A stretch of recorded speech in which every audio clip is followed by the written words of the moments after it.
Hey everybody, today we are welcoming you to our kitchen. Today we're going to share with you the recipe for one of our go-to dishes. We call it Pollo Guisado. It's a very traditional Spanish dish. It's something that our kids love. It's very quick to prepare. And Kinda likes to refer to it as? We're calling it today chicken quarantini, since we're all quarantined at home.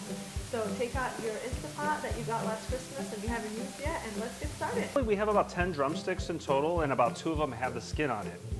And when this is simmering and when it's cooking, the skin is going to essentially melt, and it's going to give the base a tremendous amount of flavor. And so I would really encourage you to leave a couple of them on. So first, what we're going to do is we're going to add a couple of these chicken stock or chicken broth into here. I've already added one. I'm going to add a second one in.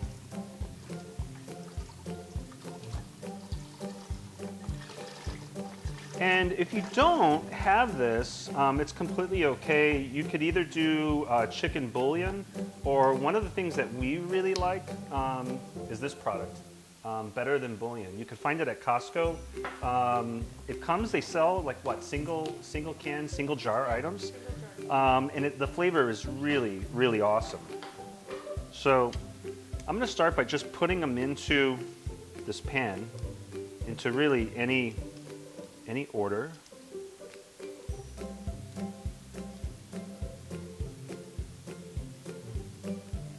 So then here we have a bunch of other items.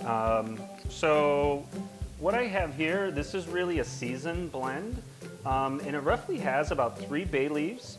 It has a half a tablespoon of adobo, half a tablespoon of cumin, half a tablespoon of oregano, half a tablespoon of crushed ground black pepper, and roughly half a tablespoon of salt.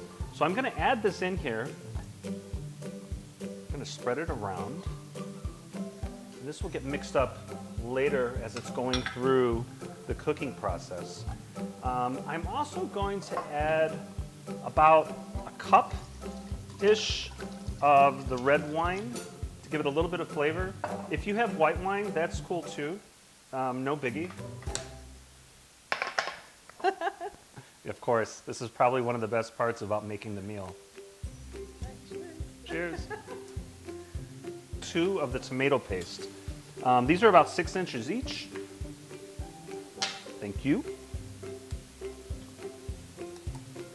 Just gonna add them into the sauce. Don't worry about dissolving it. Make sure you get every little bit out. So now that we've added the paste, I'd like to add in, what I have here is crushed garlic. And so if you don't have crushed garlic on hand, that's okay. You can take about 6 to 8 pieces of garlic and roughly measure approximately 2 tablespoons worth. This will give a nice flavor to the stew as it cooks later on.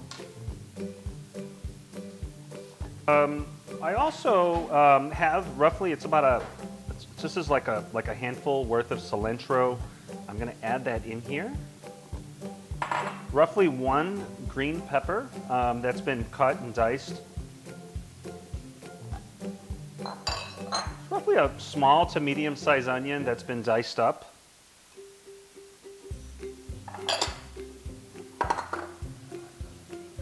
Thank you. Okay, and so these are a couple of cooking bases that you can find at your local Spanish grocery market. I think you could actually go, and if you find them at Vaughn's or Ralph's in the Spanish section, you could find these products. They're made by Goya. This is a sofrito, and sofrito is a very traditional base that's pretty much in all Spanish meals, and it's made of green peppers, onions, cilantro, garlic, and olive oil. And it's been cooked and it's been reduced. And so you can make it yourself at your home.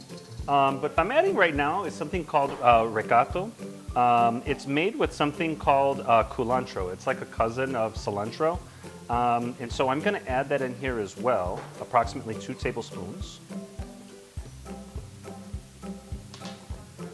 Yeah, so as you take a look right now, this is roughly, I want to say, a little greater than half full at the moment. And so we're going to leave a little bit of space to allow it to cook and do its thing. Later in the recipe, we're going to go in and we're going to add in roughly about 4 to 5 medium potatoes. We're going to cut them up, we're going to dice them up, and we're going to add them in later. We're not going to put them in too early, because if we put them in too early, as it's cooking the chicken, the potatoes will get too soft and too mushy, and that won't be very appealing to the palate. So we've added a little bit of water in here just to kind of fill this up. We've left some room in here. Roughly 2/3 capacity is like the max capacity of this. So we want to leave a little bit of room here for later on after we've done a primary cook of the base. And we want to leave a little bit in there when we add in the potatoes, because when we add in potatoes, it's going to elevate the level a little bit. Okay, we're going to set this to pressure cook, and we're going to set this for about roughly 20 minutes. This is going to be the primary, I guess, cooking stage for the stew. And while this is cooking for 20 minutes, we're going to get about 4 or 5 peeled potatoes. We're going to peel them really well. We're going to dice them and cut them into roughly 1/2-inch cubes. And we're going to add that afterwards, and then we're going to cook for probably another 7 to 10 minutes. And while this is also cooking, this is also prepared and served with rice. So I would recommend also, while this is cooking, you might want to take the opportunity to cook some rice while this is going.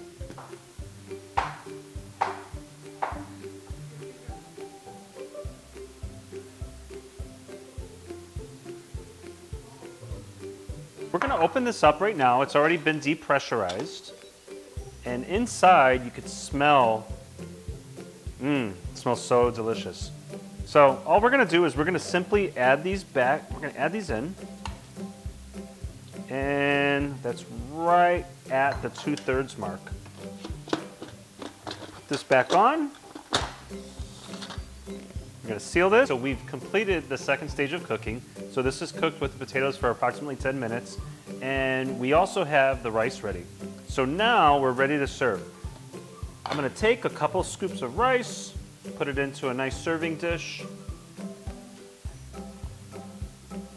Okay, now that we've got the rice, open this puppy up, and I'm going to pour some broth over the rice. It smells delicious. Now we're going to go in and we're going to take a chicken. You can see it's literally coming off the bone. And here we have our chicken quarantini. Cheers.